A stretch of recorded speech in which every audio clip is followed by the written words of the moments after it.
몸에 이런저런 이상 신호가 와서 사람들에게 의논하면 나이 탓일 뿐이라고 위로한다. 이제는 그럴 나이라는 것이다. 하지만 사실 그게 더 슬프다. 어느새 내가 그렇게 되었다. 보름 정도는 2시간씩 자고도 멀쩡하던 나다. 회식 때 직원들은 모두 분명히 댁에 뭔가를 감추어두고 드시고 계시죠? 하고 진지하게 물어볼 지경이었다. 그랬던 내가 약해지기 시작한 것은 무엇보다 웃는 시간이 짧아지고부터이다. 더 나이 들고도 멋진 강의를 하는 분들도 많건만 몇 해 전부터는 강의가 너무 힘들어서 줄이기 시작했는데 그 탓이 큰 것 같다. 강의를 하는 시간 동안 나는 거의 내내 웃는 얼굴이다. 표정과 이미지의 효과에 대한 내용을 할 때가 아니어도 거의 늘 웃는다. 왜냐하면 어느 날 생각하니 교육이다 강의다 하는 것들이 자발적인 경우보다는 거의 끌려오다시피 한 경우들이 많다는 생각이 들었다. 그래서 그 괴로운 시간의 간접 제공자로서 웃어주기라도 해야 한다고 생각한 것이다. 또 어떤 정보든 그것이 제대로 전달되려면 논리보다는 감정이 더 중요하다. 모든 만남이 그러하겠지만 특히 강의의 가장 큰 목적은 설득이니만큼 긍정적이고 열정적인 모습을 보여야 한다. 그래서 나는 강의 내내 웃음을 잃지 않았다. 개인적으로 아무리 슬프고 괴로운 일이 있어도 강의하는 동안은 새카맣게 잊는다. 그뿐만 아니라 완전히 그 시간에 심취하여 농담까지 해가며 강의에 빠진다. 돌아오는 차 안에서 나 자신이 끔찍하게 느껴지는 순간도 있었다. 어떻게 그런 끔찍한 일을 겪고 있으면서 내색은커녕 그토록 능청스러울 수 있나 하고 말이다. 하지만 그러한 완전한 몰입의 순간이 내게 건강을 주었던 게 크다. 그만큼 많이 웃던 시절에 나는 정신적으로든 신체적으로든 회복이 빨랐다. 거짓말처럼 문제들도 잘 해결되었고 보험료가 아까울 만치 병원에 가본 기억도 없다. 10년 전인가 건강보험공단에서는 내게 선물까지 보내왔다. 대놓고 이유를 말하진 않았지만 몇 해 동안 병원을 이용한 적이 없었기 때문이었을 것이다. 그러나 습관 때문에 병원을 가지 않아서 그렇지 요즘에 나는 그리 건강하진 못하다. 예전보다 웃지 않아서인 게 틀림없다. 영화 박하사탕의 주인공 설경구의 유명한 대사가 간절히 떠오른다. 나 다시 돌아갈래.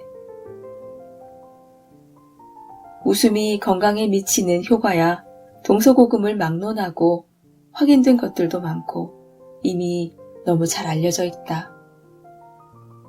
특히 게놈 연구 결과에서 웃을 때는 잠자는 유전자도 깨어난다고 한다.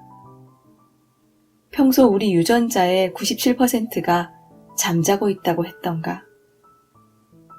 그 불을 다 녹색에서 붉은색으로 바꿔주는 것이 웃음이라고 한다.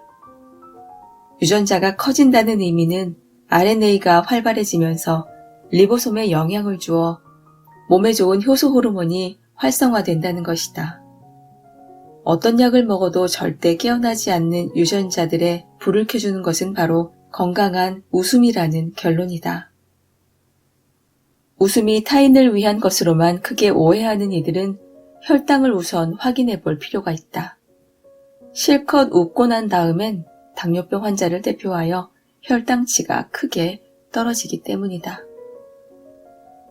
일본의 기마타 하지메 박사에 의하면 웃지 않는 엄마의 아기가 진드기나 알러지 반응이 높다고 한다. 아이들이 아토피에 시달리는 이유는 여러 가지를 들 수 있지만 무엇보다 요즘 엄마들이 덜 웃기 때문인 것 같다. 사실 자기 아이가 사랑스럽지 않은 이가 어디 있겠는가.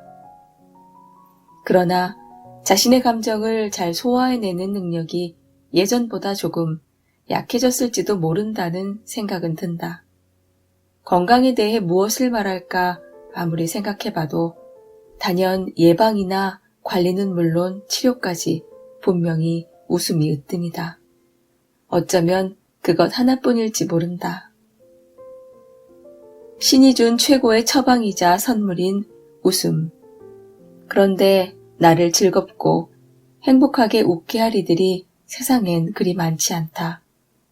그리고 나 역시 그들에게 그리 큰 행복을 주지 못하니 그들을 탓할 게 아니라 서로 조금 나은 길을 모색해 볼 일이다. 세상의 훌륭한 의학자들과 심리학자들이 이미 확인시켜준 바와 같이 웃음은 내 건강과 감정에 긍정적인 영향을 직접 주는 중요한 요소이다. 그러니까 건강을 위해서는 무엇보다 즐거움이 중요하다. 다행히도 뇌는 그리 똑똑하지 않아서 정말 즐거워 웃는 것과 즐거운 척 웃는 것을 구분하지 못하고 같은 효과를 준다고 하니 일단 웃고 볼 일이다. 행동심리학의 이론에 따르면 사고와 행동은 수없이 외부의 자극을 받는 신체와 감정을 조절하는 역할을 한다.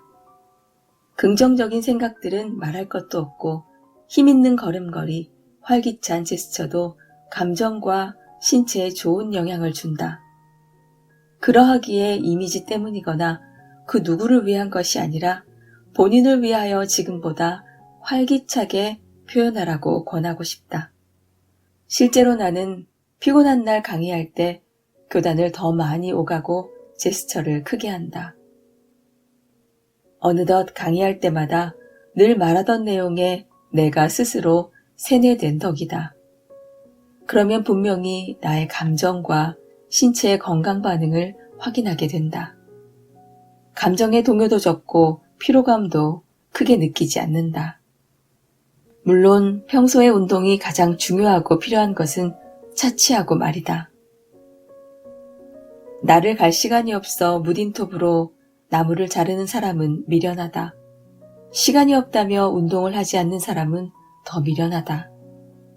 난 큰 욕심은 없다.